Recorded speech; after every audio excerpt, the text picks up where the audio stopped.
یا سب سے بہترین عمل، افضل عمل رمضان میں کیا ہے؟ سب سے افضل چیز رمضان میں جو آپ کر سکتے ہیں، فرائض کے بعد روزہ ظاہر فرض ہے، سب سے بڑی عبادات اور سب سے پسندیدہ اللہ کو جو عبادات ہیں وہ فرائض ہیں۔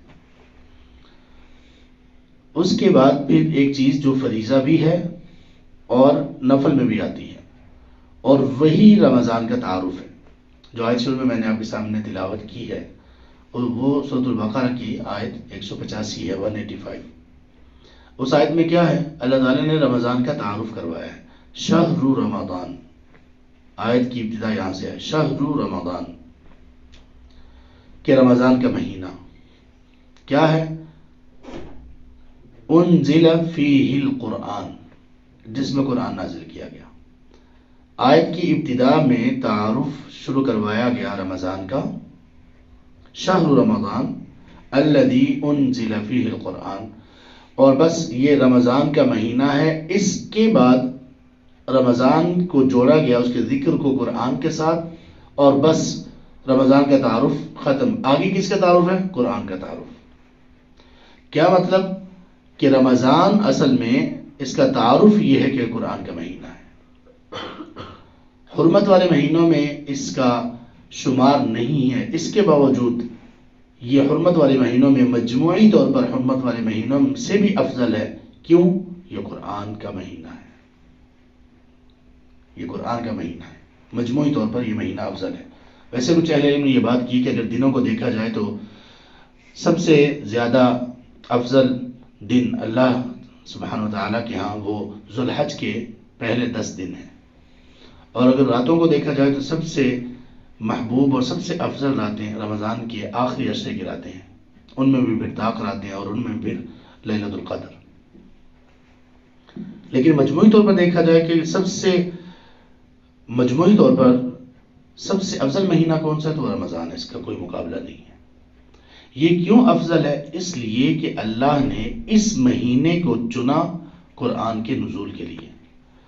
یا تو ابتدا کچھ مفسرین کے ہاں یا ابتدا اس میں ہوئی اقرأ بسم ربک الذی خلق، اور کچھ کے ہاں یہ ہوا کہ اللہ تبارک و تعالیٰ نے اس مہینے میں قرآن کو لوح محفوظ سے آسمان دنیا پر نازل کر دیا، اور اس کے بعد پھر اللہ کے حکم اور اذن سے جبریل علیہ السلام 23 سالوں میں حسب واقعات اس کو لے کر اترتے رہے اللہ کے اذن سے۔ کیوں؟ اللہ سبحانہ وتعالیٰ کی تو علم میں تھا آئندہ بھی کیا ہونے والا ہے۔ اللہ کے لیے پاسٹ اور فیوچر کا کوئی فرق نہیں ہے، یہ ہمارے لیے فرق ہے۔ تو یہ رمضان قرآن کا مہینہ ہے، شہر رمضان، رمضان کا مہینہ، انزل فیہ القرآن، تعارف یہ ہے کہ اس میں قرآن نازل کیا گیا۔ اب قرآن کیا ہے؟ ھدی للناس، یہ گائیڈنس ہے، رہنمائی ہے لوگوں کے لیے۔ کس چیز کی رہنمائی؟ یہاں پہ اللہ تعالیٰ نے کسی چیز کو اسپیسیفائی نہیں کیا، کسی چیز کی تحدید نہیں کی کہ کس چیز کی رہنمائی ہے۔ یہ گائیڈ بک ہے، لیکن کس چیز کے لیے؟ کچھ گائیڈ بکس ہوتی ہیں وہ ٹریولرز کے لیے ہوتی ہیں، کچھ گائیڈ بک ہوتی ہیں وہ کسی مشینری کے بارے میں ہوتی ہیں، لکھا ہوا ہوتا ہے کہ یہ گائیڈ بک ہے فار دس پرپس اور فار دس۔ کچھ گائیڈ بکس ہوتی ہیں وہ اسٹوڈنٹس کے لیے ہوتی ہیں، مختلف ڈگریز کے لیے۔ اللہ نے کہا کہ یہ گائیڈ بک ہے، یہ گائیڈنس ہے، لیکن کس چیز کے لیے، کس موضوع، کس ٹاپک کے لیے، کس زندگی کے اسپیکٹ کے لیے، یہ نہیں بتایا۔ کیوں نہیں بتایا؟ اس لیے کہ یہ زندگی کے ہر اسپیکٹ کے لیے گائیڈنس ہے۔ ھدی للناس وبینات من الہدی والفرقان، اور یہ بہت ہی واضح اور کھلی نشانیاں ہیں ہدایت کی، والفرقان، اور اصل اس قرآن کا وصف یہ ہے کہ یہ آپ میں وہ قوت پیدا کر دے گا، جب اس کا علم حاصل کریں گے تو آپ کو فرق پتہ چل جائے گا حق اور باطل کا۔ اس چیز کا نام ہے فرقان۔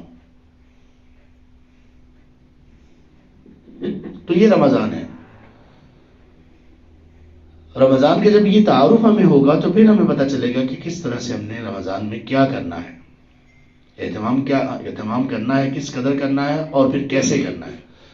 تو رمضان کے سلسلے میں دوسری بات یہ ہے کہ اپنے وقت کو مرتب کیجئے قرآن سیکھنے کے لیے ابھی سے، اور اس سلسلے میں بھی اللہ سے دعا کیجئے کہ اللہ ہمیں توفیق میسر کر دے کہ اس رمضان میں ہم بہت قرآن سیکھیں، بہت قرآن پڑھیں۔